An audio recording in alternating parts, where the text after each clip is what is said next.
আজকে আমাদের বাসায় বড় একটি মাছ নিয়ে আসলো। কি মাছ আমি নিজেও জানি না এটাকে কি মাছ বলে। আপনারা যদি জেনে থাকেন অবশ্যই কিন্তু জানাবেন। দেখুন এই মাছটির মুখের ভিতর আরও একটি মাছ। কি অবাক দেখতে, তাই না? খুব সুন্দর লাগছে মাছটি। মাছটির মুখে যে মাছটি সেটিও অনেক সুন্দর লাগছে। তো চলুন এবার রান্না করা শুরু করি। তো মাছগুলোকে এখন আমি কেটে ধুয়ে পরিষ্কার করে রেখেছি। এগুলোকে আমি মাখা মাখা করে রান্না করব। তো প্রথমে কড়াইতে দিয়ে দিলাম সরিষার তেল। এবার দিয়ে দিব পেঁয়াজ রসুন বাটা, আদা বাটা এবং জিরে বাটা। এগুলো সব আমি একসাথে দিয়ে দিয়েছি কড়াইতে। এবার এটিকে একটু কষিয়ে নিব। তো এখানে পরিমাণ মতো লবণও দিয়ে দিয়েছি, স্বাদ মতো। এবার ভালো করে কষিয়ে নিব। কিছুক্ষণ কষানোর পর দিয়ে দিব এর ভিতরে হলুদ মরিচ বাটা। এটিকে দিয়েও ভালো করে কষিয়ে নিব প্রায় 5 থেকে 6 মিনিটের মতো। অল্প একটু পানি দিয়ে ভালো করে নেড়ে চেড়ে সুন্দর করে কষিয়ে নিব।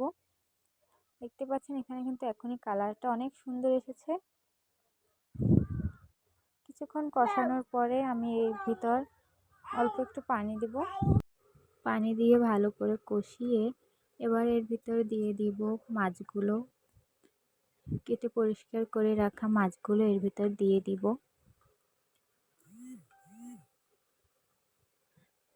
মাছগুলো দিয়ে আমি ভালো করে এগুলোকে কষিয়ে নিব। প্রায় 2 থেকে 3 মিনিটের মতো কষিয়ে নিব, না হলে মাছগুলো ক্ষয়ে যেতে পারে।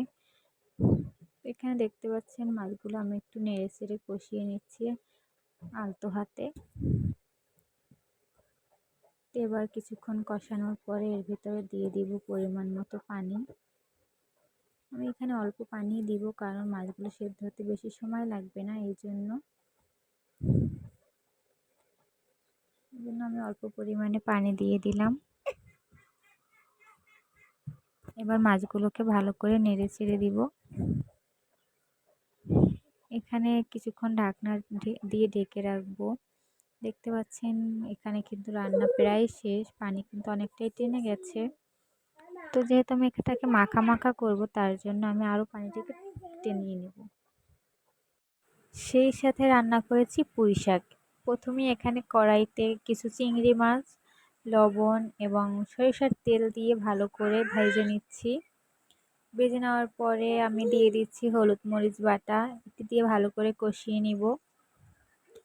অল্প একটু পানি দিয়ে নিলাম কারণ এই চিংড়ি মাছটা পুড়ে যেতে পারে, এজন্য অল্প একটু পানি দিয়ে আমি ভালো করে এটিকে কষিয়ে নিব। এবার দিয়ে দিচ্ছি পেঁয়াজ কুচি। এখানে অল্প পরিমাণে পেঁয়াজ কুচি দিয়ে দিয়েছি। এটিকে ভালো করে কষিয়ে নেব প্রায় 5 থেকে 6 মিনিটের মতো।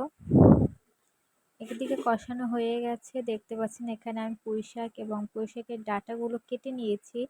ডাঁটার সাথে কয়েক টুকরো আলুও দিয়েছি। তো এই ডাঁটাগুলো এর ভিতরে দিয়ে ভালো করে কষিয়ে নিব প্রায় 5 থেকে 6 মিনিটের মতো। ভালো করে কষিয়ে নিব আলু এবং ডাঁটাগুলো, কারণ এগুলো সিদ্ধ হতে অনেক টাইম লাগে। কষানো হয়ে গেছে, এবার পরিমাণ মতো পানি দিয়ে দিলাম। এখানে পানিতে বলক ওঠার পরই আমি দিয়ে দিয়েছি শাকগুলো উপরে। শাকগুলো দিয়ে আমি ঢাকনা দিয়ে ঢেকে রাখবো কিছুক্ষণ সেদ্ধ হওয়ার জন্য। কিছুক্ষণ পর ঢাকনা উঠিয়ে নেড়ে চেড়ে দিব। নেড়ে চেড়ে ভালো করে শাকটাকে ডাঁটার সাথে মিশিয়ে দিব। এখানে প্রায় মোটামুটি সেদ্ধ হয়ে গেছে। তো এবার আবার কিছুক্ষণ ঢেকে রাখবো। এবার কিন্তু আমার রান্নাটা কমপ্লিট হয়ে গেছে। এখানে আলুগুলোকে একটু ভেঙে চড়ে দেব।